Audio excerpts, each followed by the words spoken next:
Okay. चला, जय महाराष्ट्र मित्रांनो, सर्वांचं स्वागत आहे आपल्या Kailas sir maths academy YouTube चॅनलमध्ये. चला विद्यार्थी मित्रांनो, फायनली आता बघा मित्रांनो, आपण पहिली एक क्वेश्चन पेपर टाकली होती. त्या व्हिडिओमध्ये आपण काय सांगतो तुम्हाला का आर्ट्स आणि कॉमर्सच्या दोन्ही विद्यार्थ्यांसाठी एकदम मोस्ट आयएमपी क्वेश्चन पेपर होती. कारण लक्षात घ्या, एक नियम आहे का जुन्या तुम्ही 2 किंवा 3 क्वेश्चन पेपर जर सॉल्व्ह केल्या तर 100% सांगतो तुम्हाला जास्तीत जास्त मार्क मिळतील. ओके, आता ही एक अजून एक क्वेश्चन पेपर सॉल्व्ह करून घेणार आहे आणि त्याच्यानंतर उद्या असणारे आपली महा रिव्हिजन असणार आहे का त्या रिव्हिजन मध्ये ईच अँड एव्हरी चॅप्टर मध्ये प्रत्येक प्रकारामध्ये तुम्हाला आयएमपी क्वेश्चन देणार आहे, ते तुम्हाला पाठांतर करायचे. ठीक आहे, चला व्हिडिओला सुरुवात करतोय. नवीन असं सांगायची गोष्ट नाही, पटकन चॅनलला सबस्क्राईब करून टाका. सबस्क्राईब नाही केलं तर तुमच्याजवळ व्हिडिओ नाही पोहोचला, पेपर झाल्यानंतर तो व्हिडिओ पोहोचला तर पश्चाताप तुम्हालाच होणार आहे, मला काय होणार नाही. त्यामुळे सबस्क्राईब करून ठेवा. पटकन जे व्हिडिओ टाकणार आहे ते मोस्ट आयएमपी तुम्हाला येणार आहे आणि पुढचेही जे काही पेपर असतील. मला काय विद्यार्थ्यांनी कमेंट केले की सायकोलॉजी मानसशास्त्राचा पेपर आहे, त्याचं मला ते रिप्लाय करा किती तारखेला पेपर आहे किंवा मला त्याचा टाइम टेबल पाठवा किती तारखेला आहे. मी प्रयत्न करतो का व्हिडिओ बनवायचा. ओके, चला व्हिडिओला सुरुवात करते. बघा मित्रांनो, फायनली आता आपण बघणार आहोत का इकॉनॉमिक्सचा पेपर बघतोय आपण. ठीक आहे, हा इकॉनॉमिक्सचा पेपर आपल्याला माहित असणं गरजेचं आहे का 80 मार्काला असतो. याच्यामध्ये मॅथचे 2-3 सम होती ते तुम्हाला मी सॉल्व्ह करून देणार आहे. कारण लक्षात घ्या, मॅथमॅटिक्सला म्हणजे आर्ट्सच्या विद्यार्थ्यांना खूप प्रॉब्लेम येत असतो, पण मी जर तुमच्या सोबत आहे आर्ट्सच्या विद्यार्थ्यांसोबत तर लोड घ्यायची गरज नाही. आपलं एकमेव चॅनल आहे युट्यूब वरती का आर्ट्सच्या विद्यार्थ्यांना सपोर्ट करतो. ओके, तुम्ही सपोर्ट करा, मी तुम्हाला बरोबर पुढे सांगतो. चला पहिला आता बघूया आपण काय योग्य पर्याय निवडा. तुम्हाला योग्य पर्याय निवडायचा आहे. पॅटर्न आपल्याला माहिती आहे. पहिला बघा दिलाय सूक्ष्म अर्थशास्त्रीय विश्लेषणात वापरली जाणारी पद्धत. मग आता तुम्हाला याच्यामध्ये सांगितलं बघा, राशी पद्धत दिले, विभाजन पद्धत दिले, समग्र पद्धत दिले आणि सर्व समावेशक पद्धत दिले. पण सूक्ष्म अर्थशास्त्रीय विश्लेषणात कोणती पद्धत वापरतात तर मित्र लक्षात घ्या, विभाजन पद्धत. ओनली वन काय विभाजन पद्धत ही वापरली जाते. ओके, नेक्स्ट बघा, असंघटित नाणे बाजारात पुढील घटक कार्यरत असतात. असंघटित काय का म्हणजे एकत्र नसलेल्या. ओके, मग यामध्ये आता बघा मित्रांनो, तर ऑप्शन दिले, सावकार दिलाय, व्यापारी बँका दिले, हुंडी दिले आणि चिट फंड दिले. आता असंघटित म्हणजे का त्याला काय रूल्स नसणार आहे, ते एकत्र नसणार आहे. तर लक्षात घ्या मित्रांनो, याच्यामध्ये सावकार पण येणार आहे, व्यापारी बँका येऊ शकत नाही, याच्यामध्ये हुंडी पण येऊ शकतो आणि चिट फंड येऊ शकतात. म्हणजे आपला कड पाहिजे. पर्याय क्रमांक 4 हे याचं फायनल आन्सर असणार आहे. ओके, नेक्स्ट बघा मित्रांनो, सरकारच्या ऐच्छिक कार्यामध्ये पुढील पैकी कार्य करतात. काय कार्य होते आता याच्यामध्ये बघा, परकीय आक्रमणापासून संरक्षण नाही, सरकारला तेच काम नाही. लोकांचे पैसे खाणं, गटाराचे पैसे खाणे, बाथरूमचे पैसे खाणे, इकडून तिकडून लुटून खाणे, हे सरकारचं काम आहे. त्याच्यामुळे त्यांना काही घेणं देणं नाही की बाहेरून कोणी आक्रमण करून. आपला बांगला आहे, आपल्याजवळ सुरक्षा आहे, काही घेणं देणं नाही. तिकडे लोक मरून तर काय हो. त्याच्यामुळे परकीय आक्रमणापासून काही संरक्षणाचा मॅटरच येत नाही. पण बघा, शिक्षण व आरोग्य सेवा फक्त नावासाठी, फक्त नावासाठी शिक्षण आहे, फक्त नावासाठी. सरकारी दवाखाना आहे, सरकारी दवाखान्यात घ्या, बेड फाटेल, डॉक्टर वेळेवर नाही, नर्स डोक्यावर नाही, झाडू मारेल नाही, अख्खा वास सुटला त्या हॉस्पिटलमध्ये, फक्त नावासाठी. बघा मग पुढे दिलाय सामाजिक सुरक्षा उपाययोजना. काय सामाजिक सुरक्षा काहीच याच्यामध्ये होत नाही ना. सामाजिक सुरक्षेचा उपाययोजना होतोय का नाही, काय कर संकलन हे गोळा करायचं त्यांनीच खायचं, काही नाही. पण याच्यामध्ये काय का शिक्षण व आरोग्य सेवा व सामाजिक सुरक्षा उपाययोजना या सरकारच्या ऐच्छिक कार्य असतात. म्हणून काय ब आणि क म्हणजे पर्याय क्रमांक 1 हा आपला फायनल आन्सर असणार आहे. नेक्स्ट बघा, निर्देशांकांचे महत्व खालील विधानातून शोधा. निर्देशांक, हा निर्देशांक काढायचा आहे. आयएमपी क्वेश्चन 100% येणारा प्रश्न आहे. याच्यामध्ये काडीचा बदल होऊ शकत नाही. हे तुम्हाला मागच्या व्हिडिओमध्ये पण शिकवले आणि याच क्वेश्चन पेपर मध्ये पुढे व्हिडिओ आहे. मॅथचा भाग आहे, लक्षात घ्या, एकदम सिंपल ट्रिक्स आहेत, ते पण शिकवतो. ओके, चला याच्यातला बघू आता एमसीक्यू काय सांगितलं. पहिला पर्याय नीट वाचा, भविष्य काळाचे पूर्वानुमान काढण्यासाठी निर्देशांक उपयुक्त, हे पण बरोबर आहे. भाववाढीचे मोजमाप करण्यासाठी निर्देशांक उपयुक्त, हे पण बरोबर आहे. योग्य धोरणाची आखणी करण्यासाठी निर्देशांक उपलब्ध, योग्य आहे ना, बरोबर आहे. हे मागच्या याच्यामध्ये सांगितलं होतं. आणि पुढे बघा, निर्देशांक चुकीच्या वापरासाठी केला तो नाही ना बाबांनो. चुकीच्या वापरासाठी होतो का, नाही होत. म्हणजे आपल्याला काय पाहिजे, अ ब क पाहिजे. पर्याय क्रमांक 2 आपले योग्य आन्सर असणार आहे. नेक्स्ट बघा, ब्लड बँक रक्तपेढी हे याचे उदाहरण आहे. बघा, स्थल उपयोगिता, ज्ञान उपयोगिता, सेवा उपयोगिता आणि तुम्हाला दिलंय काळ उपयोगिता. आता काय ब्लड बँक ही वाटेल तेव्हा का, मार्केटला गेला आला रक्त घेऊन, गेला भाजीपाला घ्यायला आलं रक्त घेऊन, काहीतरी खायचे आलं रक्त घेऊन, इकडं तिकडे फिरायला गेला आलं रक्त घेऊन, नाही ना. आपण काय करतो, ठराविक काळानुसार ठराविक वेळेनुसार जर गेला, तुम्हाला सांगितलं तुम्हाला झालाय काहीतरी एखादा रोग झाला, अंग सोडून ताप आला, गेला सर्दी बिर्दी खोकला झाला, तर डॉक्टर म्हणणार का तो रक्त चेंज करायला लागेल, रक्तामध्ये बदल करायला नाही. काळानुसार जर तुला मोठा प्रॉब्लेम झालाय, मोठा आजार झालाय, जर रक्त चेंज करायचे त्या काळानुसार तुला बदल करावा लागेल. म्हणजे रक्तपेढी हे असं असतं का ते फक्त काळ उपयोगिता, काळानुसारच उपयोग केला जातो. ओके, नेक्स्ट बघा. पुढे बघा मित्रांनो, आता मॅन ऑर्डर आपल्याला शोधायचंय. काय विसंगत शब्द. ओके, विसंगत म्हणजे काय वेगळा. काय शोधायचं आपल्याला, वेगळा. लक्षात घ्या. हा बघा, मागणीचे प्रकार. मागणीचे प्रकार आता प्रत्यक्ष मागणी असते, अप्रत्यक्ष मागणी असते आणि संमिश्र मागणी आपल्याला असते.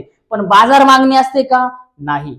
काय तर बाजार मागणी नसते. म्हणून काय, पर्याय क्रमांक 4. पुढे बघा, राष्ट्रीय उत्पन्नाची वैशिष्ट्ये. बघा आता याच्यामध्ये आर्थिक वर्ष दिले, पैशात व्यक्त केलेले मूल्य दिले, स्थिर संकल्पना दिले आणि प्रवाही संकल्पना दिली. स्थिर असतो का कॉन्स्टंट नसतो. म्हणून काय, पर्याय क्रमांक 3 हे आपलं वेगळं उत्तर असणार आहे. अंदाजपत्रकाचे प्रकार बघा, तोटीचे अंदाजपत्र करावं लागतं, शून्याधारित अंदाजपत्र, समतोल अंदाजपत्र, शिल्कीचे अंदाजपत्र नाही. बघा काय, तुटीचे अंदाजपत्र आपल्याकडे असतो म्हणजे त्याच्यामध्ये अंदाजपत्रक येत असतो, समतोलही येतो आणि शिल्कीचेही येतो, पण शून्याधारित अंदाजपत्र येत नाही. म्हणून पर्याय क्रमांक 2 हा आपला मॅन ऑर्डर मध्ये काही वेगळा असणार आहे. ओके, चलो नेक्स्ट बघा. चला, कायदेशीर मक्तेदारी. आता हा क्वेश्चन होऊन गेला होता तुम्हाला, तेव्हा सांगितलं तुम्हाला का हा व्हेरी IMP क्वेश्चन 100% येतो. Each and every question paper मध्ये हा क्वेश्चन रिपीट होत असतो. बरोबर आहे, याचा काहीच विचार न करायचा, डायरेक्ट ओपेक हे आपलं उत्तर डायरेक्ट टेकून द्यायचं, पाठ झालं पाहिजे. Okay, OPEC. पण बघा, वित्तीय मालमत्ता.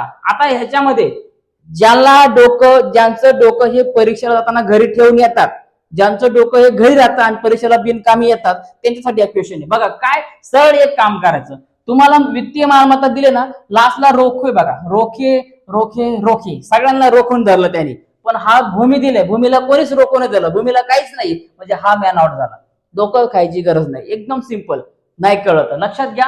वित्तीय मालमत्ता ही काय असते तर व्युत्पन्न रोखे असते, सरकारी रोखे असतात, त्याच्यामध्ये रोखेच्या ह्या सगळ्या गोष्टी त्याच्यात एकत्र येतात, पण भूमीचा त्याच्यामध्ये काही संबंध नसतो. ओके, नेक्स्ट बघा, आर्थिक परिभाषिक शब्द लिहा. काय का पारिभाषिक आपण त्याला शब्द लिहायचे. पहिला दिला बघा, किंमत स्थिर असताना इतर घटकातील अनुकूल बदलांचा परिणाम म्हणून जेव्हा मागणी वाढते. काय काय, एखादी व्हॅल्यू त्याची किंमत दिली असते, ती कॉन्स्टंट असेल, स्थिर असेल, आणि मग इतर घटकातील अनुकूल बदलांचा परिणाम म्हणून जेव्हा मागणी वाढते, अचानक मागणी वाढते, तर त्याला म्हणतात मागणीतील वृद्धी. त्याला काय म्हणतात, तर मागणीतील वृद्धी असं म्हटलं जातं. नेक्स्ट बघा, मागणीनुसार पैसे काढल्या जाणाऱ्या ठेवी. हेच तुम्हाला सांगितलं होतं का व्हेरी IMP क्वेश्चन आहे आणि याच्यामध्ये लॉंग आन्सर पण, लॉंग क्वेश्चन पण तुम्हाला विचारला जातो. ओके, मग मागणीनुसार पैसे काढल्या जाणाऱ्या ठेवी कोणत्या, तर त्याला म्हणतात मागणी ठेवी. त्याला म्हणतात तर मागणी ठेवी. उतारा पण याच्यावरती मागच्या क्वेश्चन पेपर मध्ये होता, तो तुम्ही बघितला असेल. ठीक आहे, पुढे बघा, एकाच वस्तू किंवा सेवेसाठी वेगवेगळ्या ग्राहकांना वेगवेगळ्या किमती आकारणे. एकच वस्तू ठेवली, ठीक आहे ना, एखादं गरीब आलं, हा मग त्याला ठीक आहे थोडक्यात देऊन टाकायची. श्रीमंत आला किंवा दुसरा एखादा आला, त्याला जास्त द्यायची. शेतकऱ्याकडे गेले तुम्ही, काय करणार, शेतकऱ्याकडे गेले, एखादं तुम्हाला कांदे बटाटे काय भाजीपाला घ्यायचे, एखादा बिचारा गरीब शेतकरी असेल, त्याच्याकडे काय करणार, तो गरजेपोटी काय करणार, 10 रुपये पावशेर, अर्धा किलो, 10 रुपये अर्धा किलो लावणार. गरीब आला तो 5 रुपयालाच मागणार.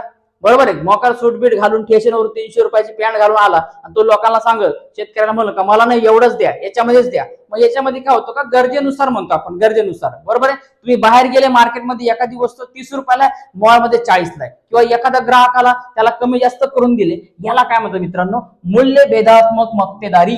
याला म्हणतात तर मूल्य भेदात्मक मक्तेदारी. भेद म्हणजे काय, फरक. बरोबर आहे, पुढे घ्या, एक जादा नग संख्येचे उत्पादन केल्यानंतर एकूण खर्चात होणारी निव्वळ वाढ, याला म्हणतात सीमांत खर्च. काय, एखादी जास्त वस्तू असेल का त्याच्या उत्पन्नामध्ये काय का वाढ होते याच्यामध्ये. पुढे बघा, फक्त उत्पन्नातील बदलांचा परिणाम म्हणून मागणीतील घडून येणारा बदल. काय, फक्त उत्पन्न वाढायचे, फक्त उत्पन्न, फक्त काय तुम्हाला उत्पन्न वाढवायचे आणि त्याच्यामधला एखादा जर बदल तुम्हाला घडून येत असेल तर त्याला म्हणतात मित्रांनो मागणीची उत्पन्न लवचिकता.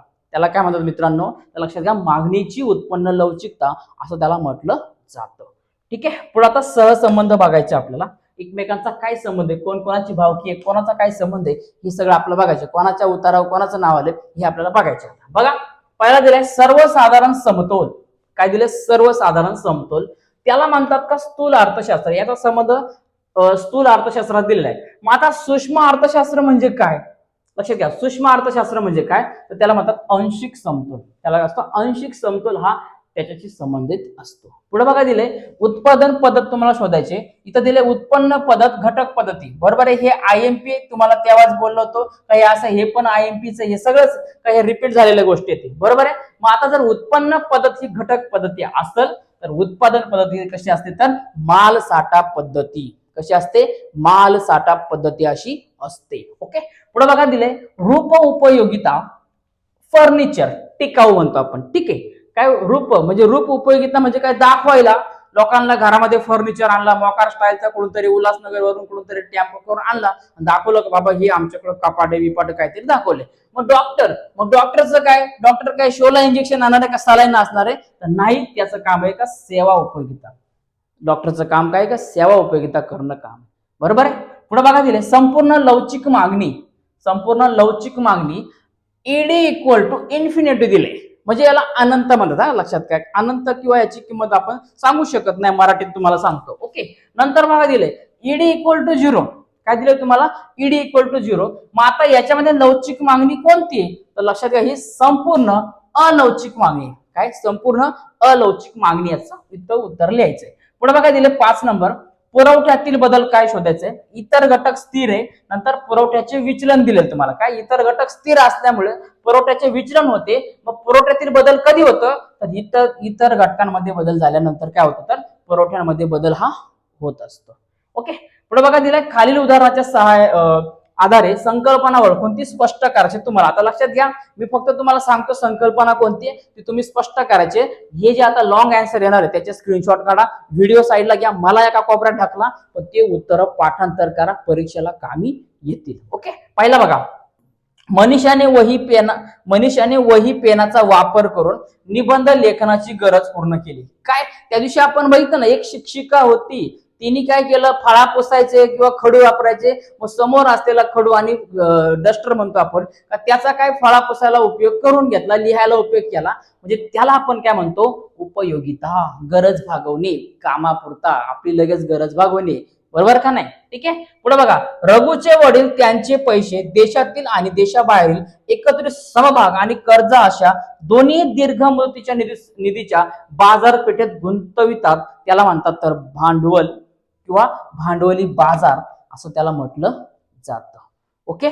तर आता हे तुम्हाला काय करायचं याच्यामध्ये ऍटलिस्ट तुम्ही लक्षात घ्या का 4 ते 6 ठीक आहे ना 4 to 6 सेंटेन्स 4 ते 6 वाक्य तुमचे आले पाहिजे. एक मुद्द्यानुसार द्यायचे. खिचडी करायची नाही पुलाव करायचा नाही बिर्याणी करायची नाही एकत्र लिहायचं नाही एक आकडा देऊन व्यवस्थित लिहायचा. ठीक आहे. पुढे बघा कोरोना महामारीच्या काळात मास्क वापरणे सक्तीचा केल्याने मास्क तयार करणाऱ्या कारखान्यातील श्रमिकांची मागणी वाढली. काय कोरोनामध्ये मास्क कंपल्सरी केला होता ना बरोबर ना मास्क कंपल्सरी केला होता. मग या मास्क कंपल्सरी केल्यानंतर तयार होणाऱ्या कारखान्यातील श्रमिकांची मागणी म्हणजे श्रमिक होते त्यांची काय मागणी तर ही असणारी अप्रत्यक्ष मागणी होती. कशी होती तर ही अप्रत्यक्ष मागणी होती. कोणी जात नव्हतं भेटलं तर लगेच घेऊन यायचं किंवा हे करायचं. अचानक मागणी वाढली. बरोबर ना अचानक मागणी वाढली. पुढे बघा महाराष्ट्राने पंजाबकडून गहू खरेदी केली. काय केले महाराष्ट्राने पंजाबकडून गहू खरेदी केले कारण पंजाबकडचा जास्त गहू प्रमाणामध्ये असतो. बरोबर ना आपल्या काही गहू होतो आणि आपल्या काही साठा असतो पण सरकारला दाखवायचं काम वेगळं असतात खायची कामं वेगळे असतात. बरोबर आहे. याला काय म्हणतात तर याला अंतर्गत व्यापार म्हणतात कारण एकाच देशातील जेव्हा 2 राज्यापैकी व्यापार हा चालतो त्याला अंतर्गत व्यापार असे म्हटलं जातं. हे एक्सप्लेन करायचे. पुढे बघा जागृतीला राज्य सरकारकडून दरमहा 5,000 रुपये निवृत्ती वेतन मिळते. काय जागृती वर्गीय तिला राज्य सरकारकडून तिला दर महिने 5,000 रुपये मिळतात. तर याला काय म्हणतात तर हस्तांतरित देणी असे म्हणतात. त्याला काय म्हणतात हस्तांतरित देणी असे म्हटलं जातं. ओके. पुढे बघा देणी देणगी लिहा. काय नाही आता फरक स्पष्ट करायचे तुम्हाला डिफरंट याच्यामध्ये काय करायचे का डिफरंट आपल्याला स्पष्ट करायचं. मित्रांनो बघा आता आवृत्ती ठेवी आणि मुदत ठेवी काय आवृत्ती ठेवी आणि मुदत ठेवी लक्षात घ्या. ऍटलिस्ट तुम्हाला याच्यामध्ये काय ऍटलिस्ट तुम्हाला याच्यामध्ये 4 तरी प्रत्येकाचे इच अँड एव्हरी मध्ये 4 पॉईंट तुम्हाला लिहिणं गरजेचं आहे. ठीक आहे. एकूण उपयोगिता सीमांत उपयोगिता इतक्यात आपण पाठी बघितलं तेच पूर्ण लवचिक मागणी आणि संपूर्ण अलवचिक मागणी हा जो भाग आहे बघा एक मिनिट का ठीक आहे ना बघून घ्या. हे दिसतंय ना तुम्हाला संपूर्ण लवचिक आणि अलवचिक मागणी हे एक उदाहरण हे बघून तिथं छापलं ना तरी तुमचा एक मार्ग फिक्स आहे. ओके लक्षात घ्या. पुढे बघा किंमत निर्देशांक आणि संख्यानात्मक निर्देशांक, अंतर्गत कर्ज आणि बाहेरील कर्ज, बाह्य कर्ज, या गोष्टी तुम्हाला एक्सप्लेन करायच्या आहेत. या टिक मार्क करून घ्या पुस्तकामध्ये, लगेच पाठांतराच्या मागे लागा. आता मी इथं किती वर्ड सांगितलं, किती एक्सप्लेन केलं, पण पाठांतर करायचं तुम्हाला लेखा. त्याच्यामुळे राजन लक्षात घ्या, व्हिडिओ तुम्ही शेवटपर्यंत बघा, जे सांगणार ते करून घ्या, टिक मार्क करून घ्या, पटापट पाठांतराच्या मागे लागा. आणि आपली महा मॅरेथॉन आपली पण देखील उद्या होणार आहे, त्यामुळे चॅनलला सबस्क्राईब करायला विसरू नका. ओके, पुढे बघा, मागणीचे कोणतेही 4 प्रकार स्पष्ट करा. खालील प्रश्नांची उत्तर द्या. मागणीतील कोणतेही 4 प्रकार स्पष्ट करा. जसं की प्रत्यक्ष मागणी, अप्रत्यक्ष मागणी, पूरक मागणी, समिश्र मागणी, या सगळ्या गोष्टी. मग प्रत्यक्ष मागणी म्हणजे काय? आता अप्रत्यक्ष मागणी इतक्यात आपण कोरोनाचं उदाहरण लिहिलं, ते उदाहरण याच्यावर लिहिलं तरी चालतं, बरोबर आहे. पूरक मागणी, समिश्र मागणी, हे सगळे इच अँड एव्हरी पॉइंट तुम्हाला काय करायचे, एक्सप्लेन करायचे. आणि यामध्ये 2 किंवा 2 ते 3 वाक्य तुम्हाला याच्यामध्ये आले पाहिजे, उदाहरण टाकलं तरी चालतं. पुढे बघा, भारतातील भांडवल बाजार समोरील कोणत्याही 4 समस्या स्पष्ट करायचे. उपयोगितेचे कोणतेही 4 वैशिष्ट्य सांगा. इतक्यात आपण बघितले. इथं बघा, लक्षात घ्या, काही अशा गोष्टी असतात आपल्याला त्या इथंच तुम्हाला दिल्या असतात. बघा, एकूण उपयोगिता, सीमांत उपयोगिता, हे 2 झाले ना. मागं अजून चेक करा, आपण बघितले सगळे 4 पॉइंट इथे भेटतील तुम्हाला, त्यांना फक्त एक्सप्लेन करायचे. ओके, सार्वजनिक खर्चात वाढ होण्याची कोणतेही 4 कारण. सार्वजनिक खर्चामध्ये मोकार वाढ होतो. काय होतो?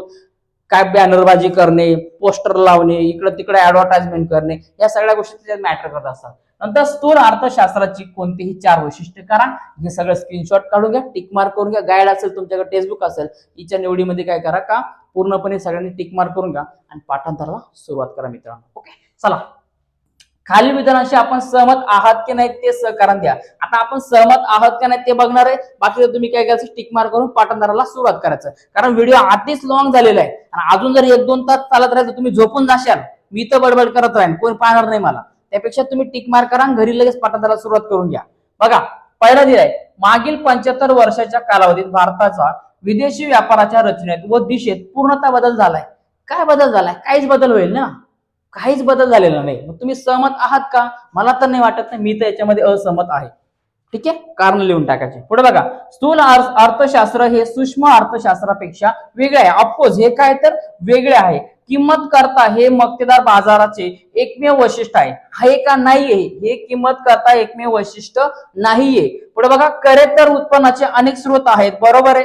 आणि निर्देशांकाचे अनेक प्रकार आहेत, हे पण बरोबर आहे. आणि आता पुढचं जे उदाहरण येणार आहे ते निर्देशांक कसा काढायचा हे तुम्हाला शिकवणार आहे. ओके, चला पुढे बघूया.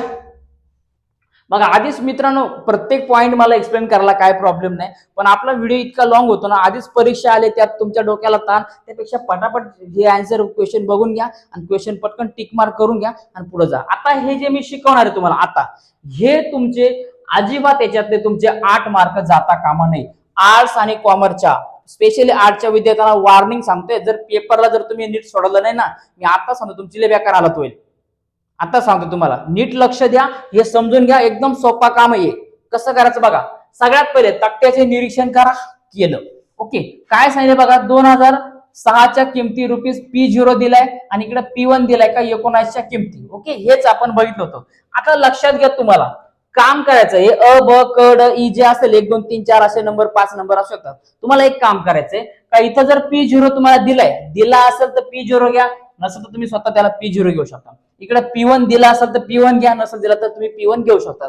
आता बघा, हे जे चिन्ह आहे ना, याला मागच्या व्हिडिओमध्ये पण सांगितलं तुम्हाला, याला म्हणतात समेशन.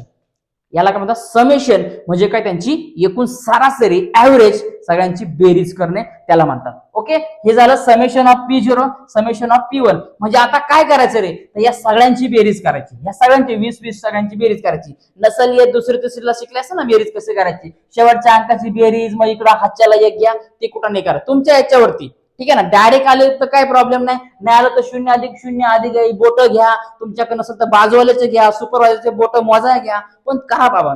ओके, चला बेरीज करू आपण. बघा कशी करायची बघा, 60 अधिक 40 100, 100 आणि 50 50, बरोबर आहे. 30 आणि 20 50, 50 आणि 50 100, किती झाले 200, बरोबर आहे. हे किती झाले 200. म्हणजे आपल्याला P0 ची व्हॅल्यू किती भेटली, 200 भेटली. पुढे बघा मित्रांनो, आता याच्यामध्ये कसं करायचं बघा. ठीक आहे ना, तुम्हाला जे तुम्हाला योग्य वाटतं ना, तुम्ही लक्षात ठेवायचं, कशामध्येही तुम्ही ऍड करू शकतात, काही प्रॉब्लेम नाहीये. ठीक आहे, सिंपल बघा. ना तर मग आता असं करा बघा, 0 अधिक 5, ठीक आहे, 0 अधिक 5 0 आणि इकडे 5 दिले. मग आता काम करा, 5 आणि 5 किती होतात? 10 होतात. 10 ची 0, हाच्याला आला 1. आता करा 4 आणि 3 7, 7 आणि 7 14, 14 आणि 6 20, 20 आणि 9 29 आणि 1 30 आला हाच्याचा इकडचा. म्हणजे तुमचं उत्तर किती आलं? 300 आलं. मग आता पहिला बघा तुम्हाला काय सांगितलं, किंमत निर्देशांक शोधण्याचे सूत्र लिहा. हे बघा सूत्र काय दिले, सूत्र निर्देशांक आपल्याला दिले का P01 चं सूत्र आहे मित्रांनो, समेशन P1 भागिले समेशन P0 गुणिले 100. Summation of P1 upon summation of P0 into 100 लय लॉंग होईल. सायन्सच्या विद्यार्थ्यांना, इंग्लिश मिडियमच्या विद्यार्थ्यांच्या लय हे होईल. आपण आर्ट्स लावू, काही टेन्शन नाही. मी आहे बघा, याला म्हणतात यांची ऍव्हरेज P1 भागिले P0. हे चिन्ह द्यायला विसरायचं नाही, समेशन आणि गुणिले 100 करायचं. ओके, हे झालं सूत्र, त्याचा 1 मार्क लगेच भेटला. पुढे बघा, समेशन ऑफ P0 आणि समेशन P1 च्या किमती काढा. हे बघा आपण किमती काढल्या का नाही याची बेरीज, याचाही 1 मार्क लगेच फिक्स झाला. आता बघा किंमत निर्देशांक P01 काढा. मग काम करा, याच्यामध्ये किमती टाकून द्या. मग आता समेशन ऑफ P1 ची किंमत किती आली बघा? 300 आली. किती आली? आपण ही 300 आली, म्हणून इथं 300 घ्या. आता हे चिन्ह कसले? भागाकाराचे. मग भागाकारात काय? समेशन P0 ची किंमत काय? एकूण बेरीज किती यांची सगळ्यांची? 200. यांची P1 ची बेरीज किती? एकूण 300. मग काय? 300 भागिले 200 P0 ची किंमत.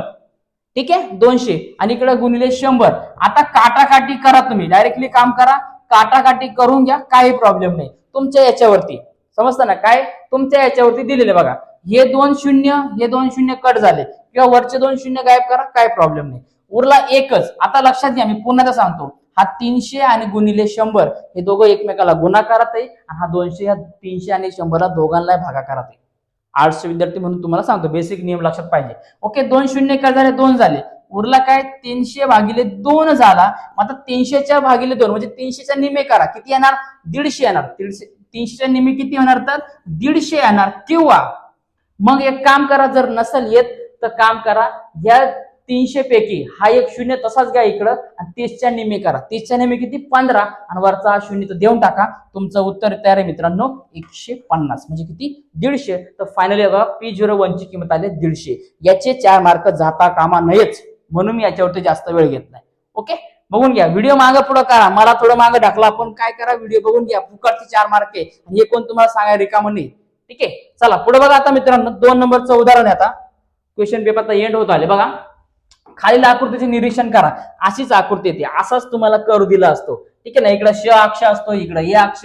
मागच्या याच्यामध्ये तुम्हाला विचारलं होतं का श अक्षावरती कोणत्या किमती, या अक्षावरती कोणत्या किमती, हे पण तुम्हाला विचारलं. बघा आता म दिलाय M1, ठीक आहे ना, M1 दिलाय, M2 तुम्हाला दिले, B1 ब आणि B2 दिले. ठीक आहे ना. आता याच्यामध्ये आपल्याला दिसतंय का इकडनं सुरुवात इकडे चाललंय, म्हणजे काय बघा का उजवीकडून स्थलांतरित होणारा मागणीकडे. उजवीकडे स्थलांतर म्हणजे काय? इकडे जाणारा. तर हा काय? तर मागणीतील वृद्धी. हा काय असणार आहे? मागणीतील वृद्धी असणार आहे. पुढे बघा डावीकडून इकडनं इकडे स्थलांतरित, हा काय? तर मागणीतील ऱ्यास आहे. काय मित्रांनो? हा मागणीतील ऱ्यास आहे, बरोबर आहे. पुढे बघा वस्तूची किंमत कशी असते? ही वस्तूची किंमत कायम असते. कशी असते? कायम म्हणजे स्थिर असते. नंतर काय? मागणीतील वृद्धी आणि ऱ्यास या संकल्पना डॅश डॅश या संकल्पनेच्या अंतर्गत असतात. त्या म्हणजे काय असतं? तर मागणीतील बदल. काय असतो मित्रांनो?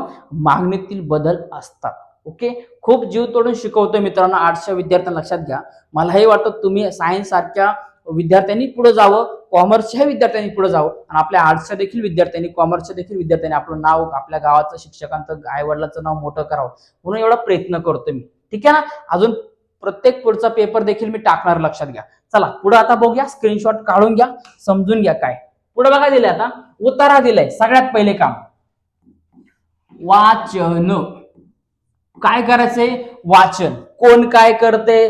त्यांनी काय आणलंय, तिने काय आणलंय, तिनं सेंट मारलाय, तो तिच्याक पाहतोय, हा हिच्याक पाहतोय, आणि कोणी काय लिहिलंय, कोणाच्या खिशात काय आहे, आणि कोण काय करते, हे कुठाने करायचे नाही. सरळ एक काम करायचं, वाचन हे प्रामाणिकपणे एकदा, वेळ असेल तर 2दा प्रामाणिकपणे शांत निवांत डोक्यात ठेवून काय करायचं? उतारा वाचन करायचं. एकदा वाचन केलं ना मनापासून, एकही क्वेश्चनचा आन्सर तुम्हाला असं होणारच नाही का भेटणार आहे. सगळ्या क्वेश्चनचे आन्सर तुम्हाला ऑटोमॅटिकली जागेवरती भेटणार आहे. बघा आता काय दिलंय? सर्वसाधारणपणे बाजार ही अशी विशिष्ट जागा आहे की जिथे ग्राहक विक्रेते आपल्या वस्तूंची देवाणघेवाण करतात. पण अर्थशास्त्रामध्ये बाजार ही संज्ञा व्यापक अर्थाने वापरते. अर्थशास्त्रीय दृष्टिकोनातून विचार केला तर बाजार एक ठिकाण नसून ती एक यंत्रणा आहे जिच्याद्वारे ग्राहक व विक्रेते प्रत्यक्ष अप्रत्यक्षपणे आपल्या वस्तूची देवाणघेवाण करतात. एवढ्यापर्यंत आहे, बाकीचं तर तुम्ही वाचा. ठीक आहे, स्क्रीनशॉट काढा किंवा थांबवा, मला व्हिडिओला थांबवा आणि पाहून घ्या. पहिला क्वेश्चन बघा दिलाय, अर्थशास्त्रीय दृष्टिकोनातून बाजाराची व्याख्या लिहा. अर्थशास्त्रीय दृष्टिकोनातून बघा इथंच दिली, इतक्यात वाचलं मी बघा. अर्थशास्त्रीय दृष्टिकोनातून विचार केला तर बाजार हे एक ठिकाण नसून ती एक यंत्रणा आहे जिच्याद्वारे ग्राहक व विक्रेते प्रत्यक्ष अप्रत्यक्षपणे आपल्या वस्तूची देवाणघेवाण करतात. इथून काय करायचं तुम्हाला, इथून तर इथपर्यंत ऍज इट इज इकडे काय करायचं, कॉपी, खाली गेलो पेस्ट करायचं. हे तुमचं झालं याचं उत्तर.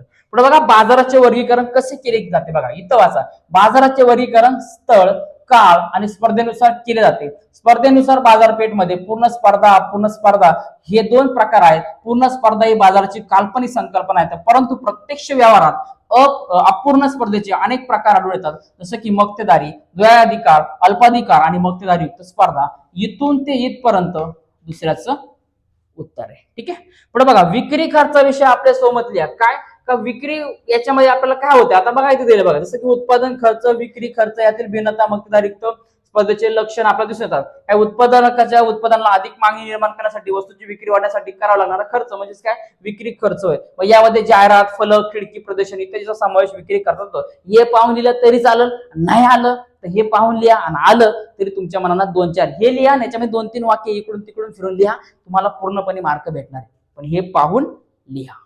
चलो पुढे बघा, चला आता लास्ट बॉल आहे. आता लास्ट बॉल वरती आपण काय करणार, 6 मारून मॅच जिंकणार आहे. बघा काय दिले का, सविस्तर उत्तर लिहा. कोणते दोन, मागणीच्या लवचिकतेचे संकल्पना स्पष्ट करू, मागणीच्या किमती लवचिकतेचे प्रकार स्पष्ट करा, राष्ट्रीय उत्पन्नाची संकल्पना स्पष्ट करून राष्ट्रीय उत्पन्न मापनात येणाऱ्या व्यावहारिक अडचणी स्पष्ट करा, आणि पुरवठ्याचा नियम गृहीतका सहित सविस्तर स्पष्ट करा. हे तिन्ही क्वेश्चन आहेत ना राजांनो, हे काल मी तुम्हाला सांगितलं होतं का व्हेरी IMPA 100% याच्यावरती क्वेश्चन येतो. प्रत्येक प्रश्नपत्रिकेत प्रत्येक वर्षी येतो. हे पाठांतर करून ठेवायचं, स्क्रीनशॉट काढा आणि आता उत्तर लगेच. आता 8 मार्काचे मी किती सांगत बसणार नाही दिवस रात्र, तुम्ही लगेच पाठांतर करून घ्या. 100% तुम्हाला काय होणार आहे का, चांगल्यापैकी फायदा तुम्हाला होणार आहे. ओके, उद्या आपले असणारे मॅरेथॉन असणार आहे. मॅरेथॉन म्हणजे काय, पळायचं नाही आपल्याला, पळायचे पण कुठं, इथं आपल्याला अर्थशास्त्राच्या सिलेबस मध्ये पळायचे, जेणेकरून कोणकोणते क्वेश्चन IMP येणार आहे, कसं येणार आहे, हे सगळं तुम्हाला डिटेलमध्ये सांगणार आहे. ठीक आहे ना. आजच्या विद्यार्थ्यांनी इतक्या छान अशा कमेंट केल्यात ना, का असं वाटतं दिवसभर आता रात्र शिकवा, आता पायथागोरस सोडून द्यावा आणि आर्ट्सच शिकवत राहा असं मला वाटतंय. ठीक आहे ना, बघूया अजून तुमचा किती मला प्रेम मिळतंय, किती सपोर्ट मिळते. याच्यानंतर मी अजून व्हिडिओ टाकणार आहे. पुढचे जे काही क्वेश्चन पेपर होतील किंवा जे काही तुमचे पेपर वगैरे होतील पूर्णपणे टाकण्याचा माझा प्रयत्न असणार. ठीक आहे, चला भेटूया मित्रांनो आता पुढच्या व्हिडिओमध्ये. सर्वांना बेस्ट ऑफ लक. जे सांगितले निर्देशांक कसा काढायचा विसरू नका, 100% त्याच्यावरती क्वेश्चन येतो, ग्राफ तुम्हाला येतो, तो काय करायचा त्याला चला नीट वाचायचे, त्याच्यावर प्रश्नांचे उत्तर द्यायचे. ओके, चला भेटूया मित्रांनो पुढच्या व्हिडिओमध्ये. सगळ्यांनी काळजी घ्या आणि मॅरेथॉन बघायला विसरू नका. ओके, चला, जय महाराष्ट्र.